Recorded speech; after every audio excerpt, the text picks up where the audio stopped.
유럽의 금융재벌들은 남북전쟁의 배후 세력이다. 전쟁 자금의 제공으로 들어올 정부의 채권은 막대한 재산이 된다.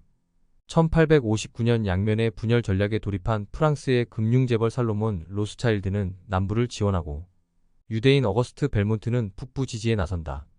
어느 쪽이 승리하든 엄청난 수익이 보장되는 거대한 싸움판이다. 미국의 무기 제조업자 세뮤얼 콜트는 북부와 남부에 모두 총기를 공급한다. 세뮤얼 콜트는 교환 가능한 부품으로 총기를 빠르고 효율적으로 대량 제작하여 총기 제조 산업의 혁신을 가져온 인물이다.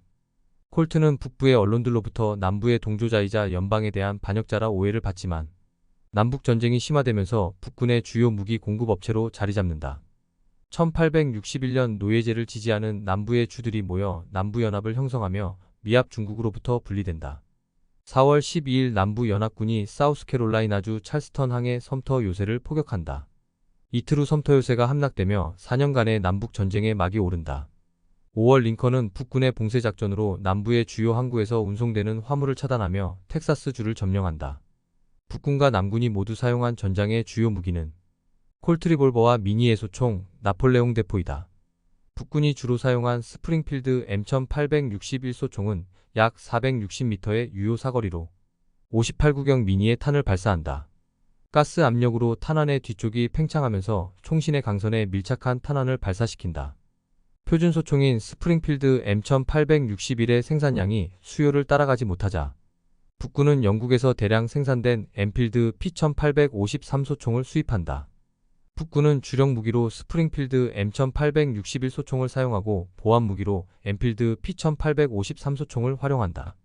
레밍턴 모델 1858 리볼버와 로렌츠 소총, 스펜서 소총, 번사이드 카빈, 헨리 소총, 샤프트 소총 또한 북군의 다양한 부대에서 전술적으로 활용된다.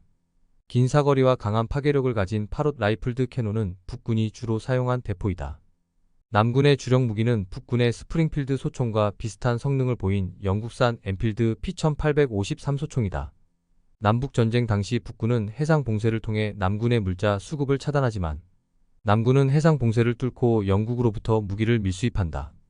북군이 보안 무기로 활용한 반면 남군은 스프링필드 M1861소총보다 엔필드 P1853소총을 전장에 투입시킨다.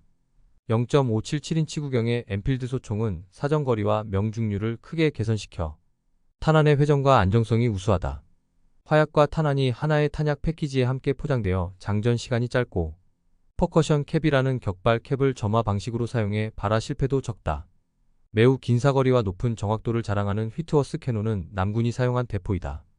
1862년 9월 남군이 포토맥강을 건너 메릴랜드주로 넘어오자 북군은 안티에탐 전투에서 남군을 패퇴시킨다. 남부의 열세를 확인한 영국 정부가 엔필드 P1853소총의 수출을 금지하자 남군은 주력 무기의 공급이 대폭 줄어든다.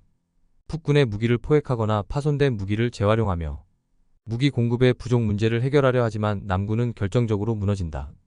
1863년 7월 링컨은 남북전쟁에서 가장 많은 사상자를 낳은 3일간의 게티스버그 전투에서 승리를 거둔다.